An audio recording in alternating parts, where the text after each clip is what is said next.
5. Audiencia para recibir al ciudadano Héctor Melesio Cuen Ojeda, a efecto de exponer el objetivo de la iniciativa con proyecto de decreto por el que se reforma el cuarto párrafo de la fracción primero, el inciso A de la fracción segunda y el primer párrafo de la fracción tercera del artículo 41, así como los incisos G e I de la fracción cuarta, artículo 116 de la Constitución de los Estados Unidos Mexicanos, con fundamento en el artículo 133 de la Ley Orgánica del Congreso General de los Estados Unidos Mexicanos.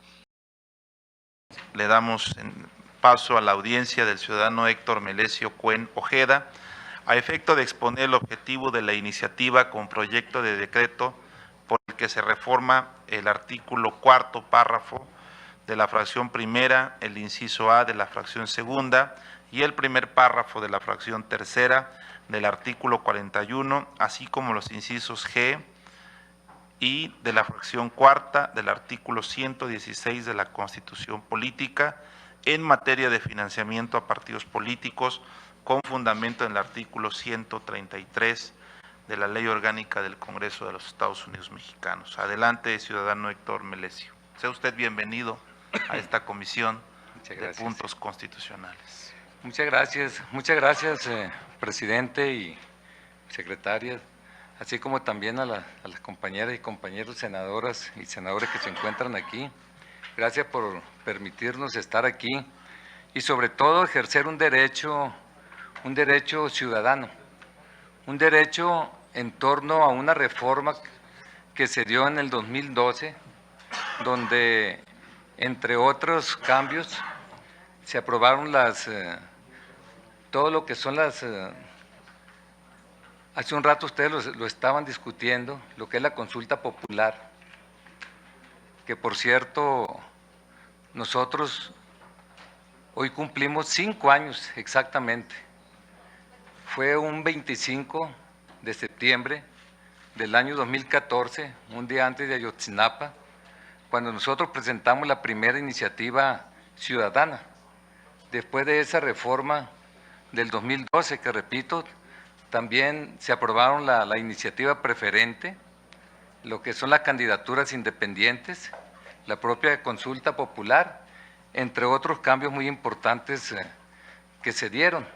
Y nosotros presentamos la primera hace 5 años, que tiene que ver con la revocación de mandato y la segunda vuelta electoral. Sí, hace 5 años de ello, la verdad es que hemos luchado mucho para que se nos tome en cuenta a los ciudadanos. Tuvimos que acusar en su momento por omisión legislativa al entonces Senado de la República. Llevamos 4 sentencias de parte de la Sala Superior del Tribunal Electoral del Poder Judicial de la Federación por inejecución de sentencia, y a mí me da mucho gusto que se esté tratando en esta legislatura, un tema tan importante como es la revocación de mandato. Pero también hoy tenemos una iniciativa y el derecho que tenemos precisamente es en torno a que obligadamente el Senado de la República tiene que llamar a comparecer a quienes representamos esa iniciativa. Y la iniciativa tiene que ver con el financiamiento de los partidos políticos. Nosotros la presentamos desde el 10 de octubre del año pasado, hay que decirlo, la presentamos aquí en el Senado de la República. Hay que comentar que la regla en el Senado de la República estriba en que hay 30 días hábiles para emitir un dictamen, no hubo prórroga al respecto y nosotros tuvimos que ir a la sala superior del Tribunal Electoral para que precisamente tener oportunidad a una cita de esta naturaleza.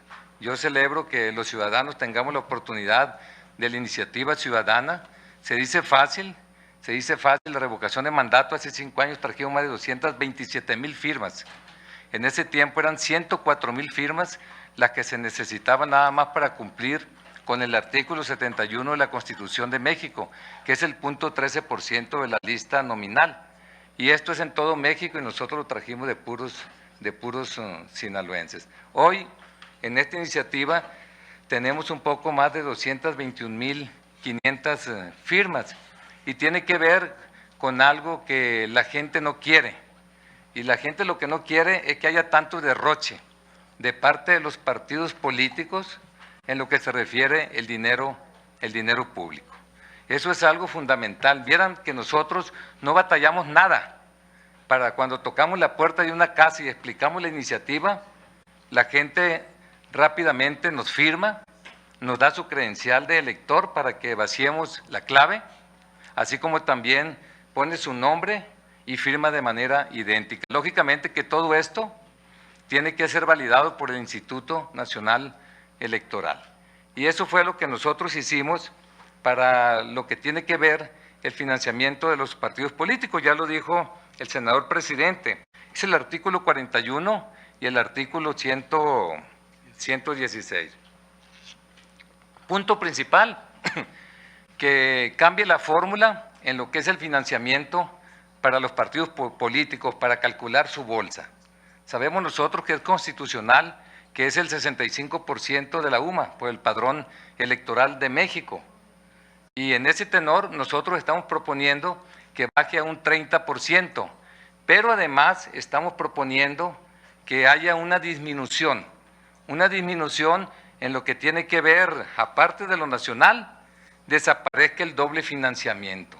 Creo que esto es algo completamente anormal, el hecho de que los partidos políticos nacionales, cuando de repente para el año 2020 se les da 5.239 millones, que es lo que se va a repartir entre los partidos, aparte otros 5.000 millones de pesos a nivel de las entidades federativas, cuando las entidades federativas tienen problemas serios en todos los sentidos, no se diga los municipios como orden de gobierno, en donde la mayor parte de ellos están quebrados.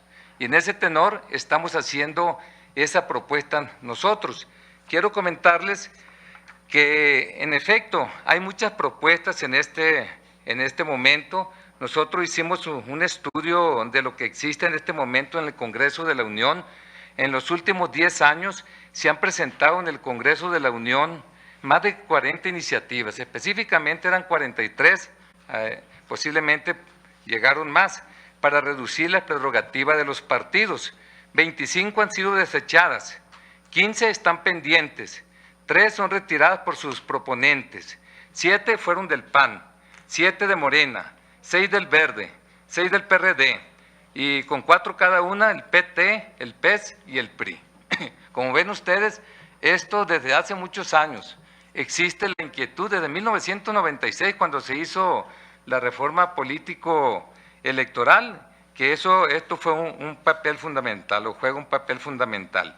De los congresos locales, Querétaro y Sinaloa, cuando ahí me tocó ser legislador local, allí en Sinaloa, nosotros presentamos una iniciativa para que la retomara el Congreso de Sinaloa, para que se disminuyera en un 50% las prerrogativas nacionales para los partidos políticos. Quiero decirles que el Congreso de Sinaloa, por unanimidad, lo aprobó en su momento. Sin embargo, esta iniciativa ya fue desechada aquí en el Congreso de la Unión, junto con una de Querétaro. Y hay otra que está viva, que es la iniciativa ciudadana, que está pendiente con 221.535 firmas de puro sinaloense, y precisamente es esta que estamos comentando en este momento. Existe otra de un expriista, Daniel Torres Cantú, que está desechada, y un experredista, Armando Ríos Peter, que está pendiente. Entonces eso es la historia, y esto lo comento para que vean que no son ocurrencias.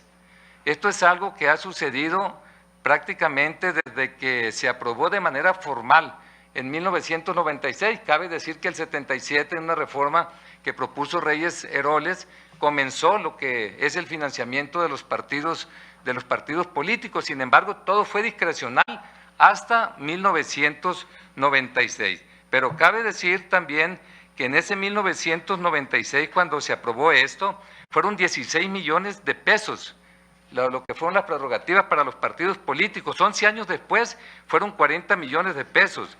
Posteriormente, en 1991, 65 millones de pesos. El 94, 127 millones de pesos. Viene la reforma y se va hasta 948 millones de pesos, y en el año 2000, 971 millones de pesos. Si nosotros aplicamos lo que es el índice inflacionario a este recurso que se aprobó en la reforma del 96, ya con los 948 millones de pesos, los partidos políticos deberían de tener alrededor de 2.000 millones de pesos de financiamiento y no los 5.239 que recientemente se acaba de aprobar. Entonces esto es, en el 2007, ahí se aprobó la fórmula, 65% del salario mínimo en ese tiempo hoy es suma, y en lo que por el padrón electoral de México, con el reparto de 70% de acuerdo al número de votos obtenidos por cada partido en la última elección para diputados, y el 30% de manera equitativa. Esto es lo que se dio y es la historia que hay. Y en el 2014, ustedes recordarán la última reforma que se dio, en donde las leyes federales evolucionaron a leyes generales, lo que implica que regulan algunos aspectos locales. El balance final ahí fue más dinero público local a los partidos, superior a lo que tenían. Son casi del 2016 para acá, nada más del financiamiento local en 4 años, son casi 20.000 millones de pesos, el puro financiamiento local. Entonces, esto es nada más para que se tenga una idea. Y recientemente recuerdo que ahora en el mes de marzo, el presidente de la Junta de Coordinación Política de la Cámara Baja de Diputados, el diputado Mario Delgado, junto con la diputada Cloutier, presentaron una iniciativa para disminuir en un 50% lo que es el financiamiento de los partidos políticos. Yo les dije que mintieron, y les digo que mintieron porque la gente esto lo escucha, no es la mitad, es la cuarta parte, porque tienen la otra mitad con lo que es el financiamiento local y están disminuyendo nada más una mitad de la mitad, que es el financiamiento nacional. Entonces, esto es algo que nosotros lo tenemos, y por ello nos atrevimos a traer firmas al Congreso de la Unión, aprovechando que nosotros también como ciudadanos tenemos abiertas las puertas. Y aquí, ¿qué hicimos? El artículo 41, nada más lo que hacemos es cambiar la fórmula, en lugar del 65% de la UMA por el padrón electoral, 30% de la UMA. Hay una disminución de un poco más del 50%, y se agrega donde dice, estos recibirán financiamiento público únicamente por parte de la Federación. Es decir, estamos acotando en el artículo 41 para que ya no haya financiamiento local. Y yo se lo voy a decir por qué. Un partido local únicamente recibe financiamiento local, nada más.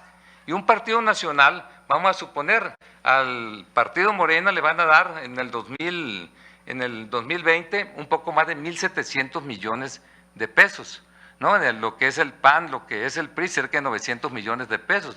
El resto de los partidos, casi alrededor de 400 millones de pesos. Pero eso significa que son 1.700 millones de pesos más otros 1.700 millones de pesos. Los 1.700 millones de pesos a nivel nacional se los otorgan, se los dan para que los reparten las 32 entidades federativas, no para que cada entidad federativa les dé.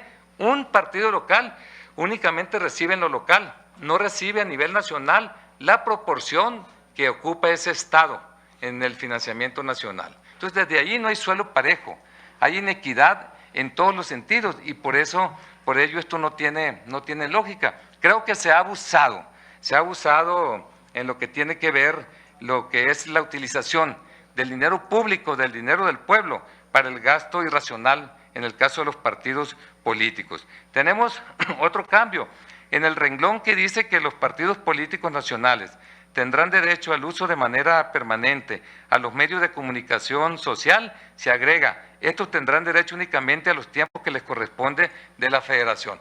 No es justo, tienen en los medios de comunicación los spots de radio y televisión a nivel nacional para que se repartan en toda la República Mexicana. Sin embargo, también se dan a nivel local, por eso la gente ya no aguanta tanta publicidad. Es una agresión a nosotros como personas. También nosotros, voy al artículo 116. El artículo 16 dice: los partidos políticos reciben en forma equitativa financiamiento público para sus actividades ordinarias permanentes a las tendientes a la obtención del voto. Nosotros estamos agregando nada más partidos políticos locales, en la cuestión de que únicamente lo nacional sea lo nacional. Finalmente, comento lo siguiente, para terminar. El financiamiento de los partidos, a través de ellos, no solo le han dado rango constitucional, que esto fue en 1996%, a su fuente de financiamiento público federal a través del artículo 41, sino también se aseguraron de hacerlo a través del artículo 116 de la Constitución Política de los Estados Unidos Mexicanos.